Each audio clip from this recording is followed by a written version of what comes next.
I'm James Goodman. I'm here to present our work on Does It Matter How Well I Know What You're Thinking? Opponent Modelling in a Simple RTS Game. This is joint work with Simon Lucas, my supervisor at Queen Mary, University of London.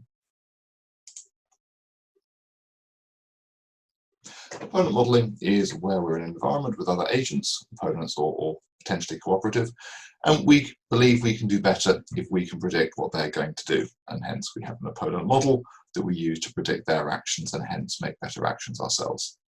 There is a wide literature on using opponent models and also learning opponent models from observing the actions taken by other players or from human play traces over a Bayesian model. But the question here, which is slightly less addressed, is how accurate that opponent model needs to be for it to be useful. It's very clear from the literature that if you accurately model the opponent, you will do better. So in the example on the right, if the actual opponent fits with our opponent model, then we're going to do better. But the question here is, what happens if the opponent isn't the one we think they are, but is actually playing with a different strategy? Does our opponent model still help us, or does it now actively harm us? And where is that crossover point? Previous work, there's been some work that looks at the impact of the accuracy of the opponent model, but less to do with a variation over some distance metric. So Sturtevant and Bowling looked at 2 or 3 specific opponents and found out that if you use an incorrect opponent model, then it was usually harmful, but under certain specific circumstances could be beneficial. And interestingly, in a review of automated negotiation agents, where you have multi-agents negotiating over telephony contracts, for example, then systems which used a Bayesian system to model the opponents tend to do quite a bit worse than very simple, more robust systems with a simple heuristic as soon as the actual opponent was outside the hypothesis space of the Bayesian model. So there's an indication that accuracy is important, but where is that trade-off? The testbed we're using is Ground War, which is a simple RTS game where you have cities as the circles connected by roads that you can move forces along. It's a durative game, so it's not quite turn-based. Once a force starts moving along a road, it needs to get all the way to the other end before you can give it another order. And hence you have weights as well as moves as you move a percentage of your force between city A and city B. If we kick off this example, then you can see that we've got red and blue playing against each other. And in this case, you can see that blue is playing a very conservative strategy. It's keeping its entire army of 100 together as a single blob. So it's not going to lose any battles. However, red, by splitting up its forces, is able to conquer more territory, which is really the aim of the game. And so red is doing rather better. And it avoids any fights with blue by simply running away as soon as it sees that big blue blob heading in its direction.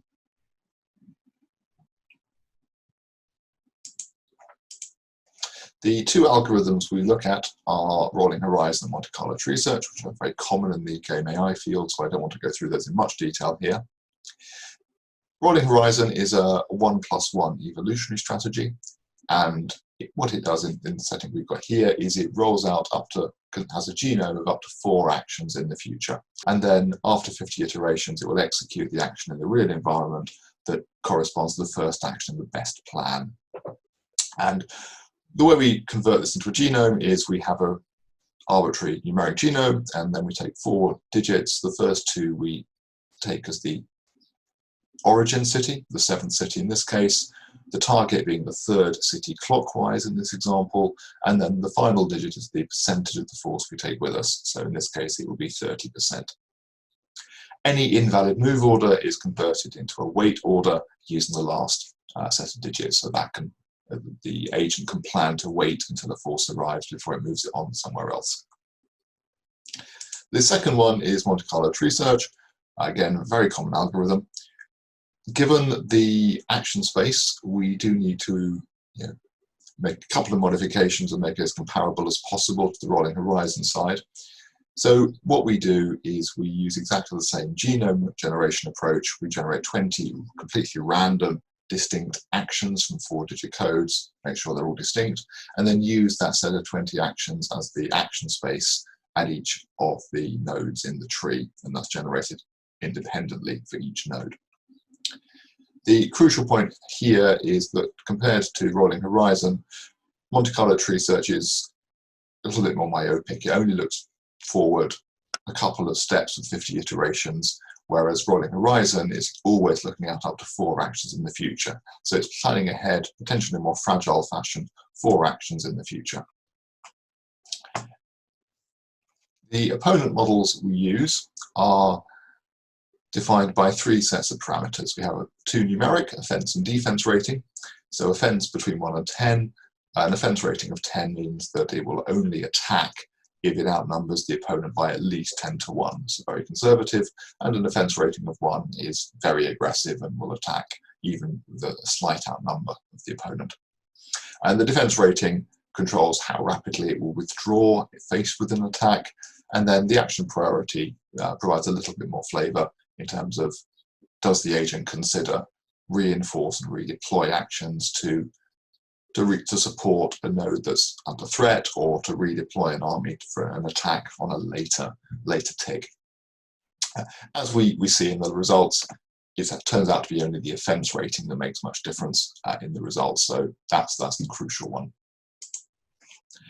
We started with a simple handcrafted agent, H0, with parameter offense rating of 3 and defense of 1.2. We then ran several optimization approaches using NTBEA as a black box optimizer, just to come up with a set of 6 H0 through H5 heuristics, which seem to perform reasonably well. So in all of this, if you see, in this case, optimized versus MCTS plus H3, the MCTS plus H3 indicates we're using Monte Carlo tree search as an algorithm with H3 as an opponent model. So whenever it is planning forward, it always takes the enemy actions using H3.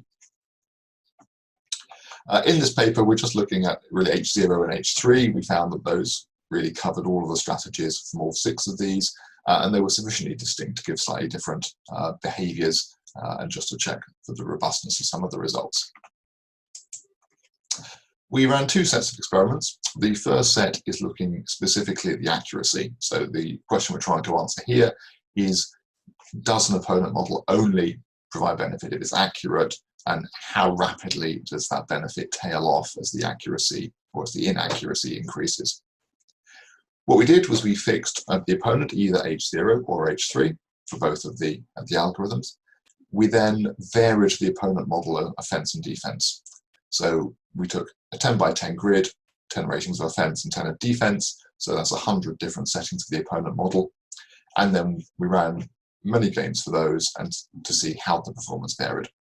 And then we flipped that round just to check that it worked in the other direction. So we fixed the opponent model and varied the opponent on exactly the same basis. The other set of experiments was around efficacy or robustness. That was an opponent model, a cheap computation, low overhead model as we have here, useful if it was playing against general opponents that were not necessarily in that hypothesis space. We ran round robin tournaments between all of the heuristics plus Rolling Horizon and Monte Carlo tree search with and without those opponent models to see which ones perform best.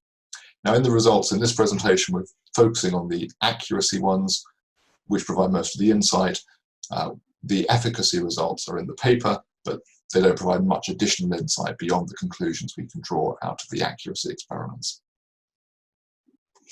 So if we look at the accuracy experiment, this is an example run. This is using H3 as a fixed opponent. So this has an offense of 10 and a defense of 1. So an accurate opponent model in each of the 4 graphs on the right is on the right-hand front corner. And as we can see, in all cases, with Rolling Horizon on the left and Monte Carlo tree search on the right, that if we have an offense rating of 10 in our opponent model, which matches that of the opponent, then we do better than we would otherwise. And as we get further away from that good opponent model, then our performance degrades. What is interesting is if you look at the baseline, the plane shows the baseline of the performance of the 2 algorithms with no opponent model, or strictly speaking, an opponent model that never does anything and assumes the opponent doesn't move. And Rolling Horizon is a lot more sensitive. So we rapidly fall below that baseline if once our opponent model gets less accurate. Whereas the Monte Carlo tree search is slightly less intuitive, that even with a increasingly bad opponent model, while our performance does decrease, it doesn't get any really worse than if we did not have one. We can also see that the defense rating is largely irrelevant here, so we can marginalize that out and just look at the offense rating, which is what we do on the next slide, which makes some of the graphs a little bit more interpretable. So the data on the right with the H3 opponent is exactly the same as on the previous graph. The orange line represents the correct opponent model with an offense rating of 10. We can see that same pattern appearing. On the Monte Carlo, on the H0 opponent, which has an offense rating of 3, we've seen a very similar pattern. In this case with Monte Carlo tree search, as we get less accurate, we do fall below the baseline of not having an opponent model at all. But the same patterns that we see as before, so that for Rolling Horizon we need to be spot on with the opponent model to get a small benefit, but if we're inaccurate then we're better off not using one. And Monte Carlo tree search, we have a little more wiggle room. The benefit of an inaccurate opponent model does actually extend slightly wider, up to between 2 and 4. So conclusions so far: simple opponent models work well if they're a good model, but for unknown opponents, or even if we're slightly inaccurate, then often it might be better not to use a fixed opponent model at all. And that's also the results that came through quite strongly in the efficacy and robustness experiments. Those in all cases from the round robin, using the opponent model in this space was generally worse, or almost always worse, than just using the raw vanilla Rolling Horizon or Monte Carlo tree search algorithms as they were. The benefit of the opponent model, however, seems to be less fragile with Monte Carlo tree search compared with Rolling Horizon, and that is an open question. We've looked at 2 hypotheses, one of which is linked to the fact that Rolling Horizon is more depth-first oriented, so it's always looking at the next 4 actions, while Monte Carlo tree search is not really going to explore much beyond the first action in the tree. And the hypothesis is that Rolling Horizon is over-adapting to a long-term prediction, which is going to become increasingly fragile as that prediction is incorrect. We ran some experiments for that, the results from the paper, but they didn't really provide much support. The second hypothesis is that the 20 random actions we're using for Monte Carlo tree search are just a very poor space and too narrow, and that we can see from these results that Monte Carlo tree search generally is performing quite a bit worse than Rolling Horizon. And the hypothesis is that because it has a rather constrained action space, it is performed as well, but it also means it's robust to model misrepresentation because it can't fine-tune its actions to overfit to that bad model.